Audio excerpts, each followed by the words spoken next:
Je voudrais réagir par rapport à ces vidéos que je viens de voir. C'est les vidéos dont je suis en train de parler expliquent, c'est des témoignages ou des interviews de citoyens katangais, hommes et femmes katangais, qui ont été malmenés, qui ont été torturés émotionnellement, mentalement et certains physiquement par les forces de l'ANR. C'est des personnes qui ont été violentées. Il y a eu de graves violations de droits humains, il y a eu violation de droits spirituels et il y a eu des actes abominables qui ont eu lieu. De quoi est-ce que je parle? Ces événements tragiques et abominables ont eu lieu l'année passée dans la province du Katanga. Il y a eu des citoyens katangais, hommes et femmes, qui ont été appréhendés par les forces de l'ANR et on les a mis en prison. Et pour soupçon, mais il n'y avait pas de preuves. On n'a rien trouvé, mais certains d'entre eux sont encore en prison jusqu'à présent. Et ce qui n'est pas normal de garder des personnes emprisonnées pour une période aussi longue. Et il n'y a pas eu d'accusation officielle faite contre ces personnes-là, je veux dire. Mais le pire, c'est que j'ai entendu ce témoignage de cette maman qui expliquait comment ils sont venus, ils les ont emmenés au bureau de l'ANR, on les a déshabillés complètement, totalement. Elle est une maman et elle a été déshabillée devant ses enfants, hommes, masculins et féminins. Tout le groupe qui était avec elle, ils étaient une trentaine de personnes. Ils ont été déshabillés. On les a fait asseoir par terre. Et les agents de l'ANR prenaient des photos. Leur nudité a été exposée, ce qui est très grave. Je ne vois pas qu'est-ce que ça a à voir. Si on se bat pour l'unité, la soi-disant unité de la République démocratique du Congo. Je ne vois pas pourquoi on doit déshabiller les gens. Mais pire, on a forcé un frère à s'accoupler avec sa sœur. Et les gens regardaient et prenaient des photos. Et ça, c'est abominable. Ça, c'est des actes qui souillent la terre.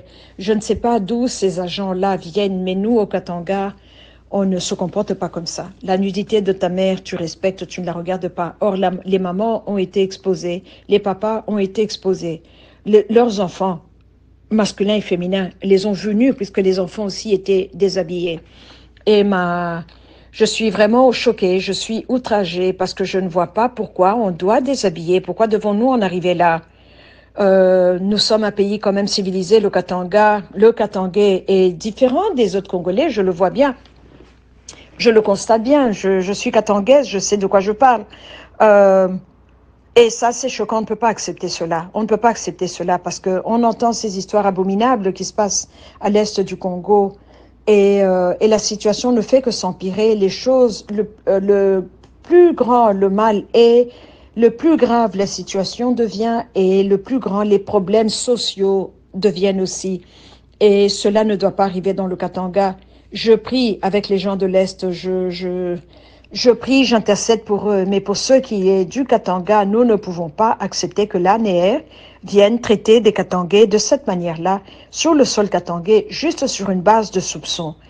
Même s'ils avaient été, il s'avérait qu'on avait pu prouver qu'ils étaient des Katakatanga, comme on les appelle. Le mot Katakatanga n'est pas honteux en soi. Beaucoup de Katangais veulent l'indépendance, demandent l'indépendance. Beaucoup de Katangais sont très nostalgiques par rapport au passé, comment nous étions sous nos pères fondateurs, Godefroy Munongo et Moïse Tshombe, et toute cette équipe-là. Et quand on regarde le passé et on regarde aujourd'hui, on était mieux dans le passé. Et Kinshasa nous malmène. Kinshasa ne nous traite pas bien, alors que le Katanga est en train de payer et de nourrir, porter à bout de bras toute la République démocratique du Congo. Ne pensez-vous pas qu'on mérite mieux? Ne pensez-vous pas que le peuple katangais mérite mieux? Un meilleur traitement? Une justice? On nous parle d'état de droit, mais là, je ne vois pas où est l'état de droit. Pourquoi déshabiller les personnes? C'est choquant.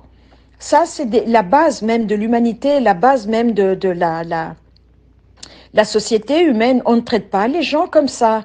Même les grands criminels qui ont été prouvés criminels devant la cour de la justice, on les traite avec décence. Ça, il y a un droit, c'est un minimum, c'est ce que nous demandons. Nous demandons justice. Kinshasa avait envoyé une délégation de 80 personnes. Ils sont venus faire des investigations, ils sont repartis.